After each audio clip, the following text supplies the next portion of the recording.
আজকে এখানে অনেক গুণীজন উপস্থিত আছেন, অনেক সুবিজন উপস্থিত আছেন, অনেক পত্রিকার সম্পাদক, হয়তোবা জেলা প্রেস ক্লাবের সদস্য, ন্যূনতম সদস্য পদ আমাদের অনেকের নাই, হয়তো দু একজনের এখানে থাকতে পারে।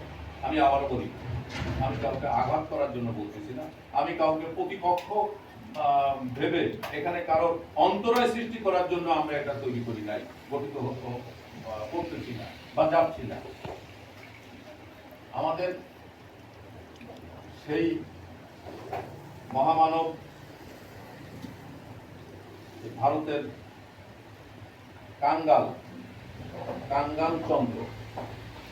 চন্দ্র যিনি সর্বপ্রথম গ্রামীণ সাংবাদিকতায় কার্যক্রম শুরু করেন, ইংরেজদের অত্যাচারে অতিষ্ঠিত হয়ে ভারতের কলকাতা নদিয়া জেলায় ওনার অবস্থান ছিল 1857 সালে। কাঙ্গাল হরিনাথ, সরি, আমরা কাঙ্গাল হরিনাথের কথা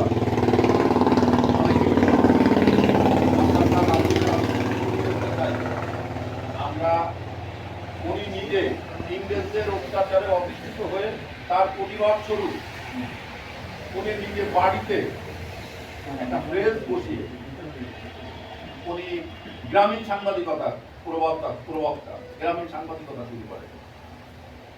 সেই আদলেই আমরাও এখন যে গ্রামীণ সাংবাদিকতা দিয়ে আমাদের এখানে যারা পরিচালনা, এখানে আমরা যারা আছি অধিকাংশই আমরা সেই গ্রামীণ সাংবাদিকতা দিয়েই আমাদের কাজ করি। তারপরে অনেক গুণীজন আমাদের মাছ থেকে চলে গেছে। আমি শ্রদ্ধার সাথে স্মরণ করি যিনি ইত্তেফাকের প্রতিষ্ঠাতা সম্পাদক ছিলেন মানিক মিয়া, প্রয়াত মানিক মিয়া সাহেব। আমি তাকে শ্রদ্ধার সাথে স্মরণ করি। আমি শ্রদ্ধার সাথে স্মরণ করি দৈনিক লোকসমাজ পত্রিকার যশোরের তরিকুল সাহেব এমপি মহোদয়।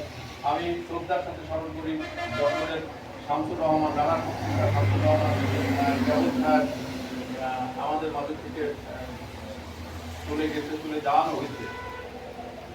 আমি স্মরণ করি আমাদের খুলনা থেকে প্রয়াত সাংবাদিক জন্মভূমির বালু সাহেব, হুমায়ুন কবির বালু সাহেব।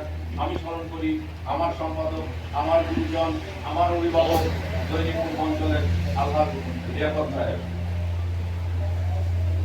শ্রদ্ধার সাথে স্মরণ করে আজকে আমরা যারা এখানে উপস্থিত হয়েছি, যদি কিনা আমরা সেই একের বোঝা 10-এর লাঠি আমরা যদি আমাদের ন্যূনতম অবস্থানটাকে আমরা দৃঢ় করতে পারি কিনা, এই লক্ষ্যে আপনাদের কাছে আহ্বান।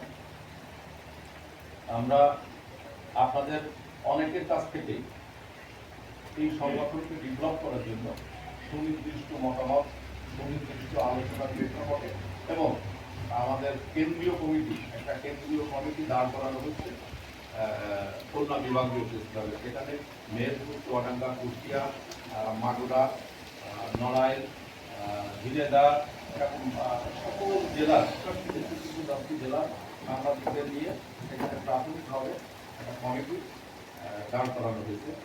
সেই কমিটি থেকে আমি ওইখানে থাকার, আমার খুলনা থেকে আমার মাঝে এখানে উপস্থিত আছেন বিশিষ্ট কবি ও সাহিত্যিক জনাব মনিরুল ইসলাম লাভি সাহেব। শহরে এখানে আরও বেশ কিছু ছিল, দপ্তরে সেমিনার হয়েছিল। ওই সেমিনারে তারা সকল জেলার লোক ছিল।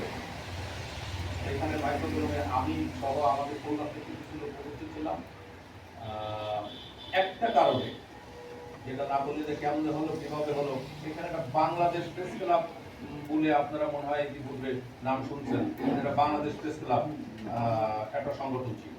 এই বাংলাদেশ প্রেস ক্লাবটা, আমি বাংলাদেশ প্রেস ক্লাবের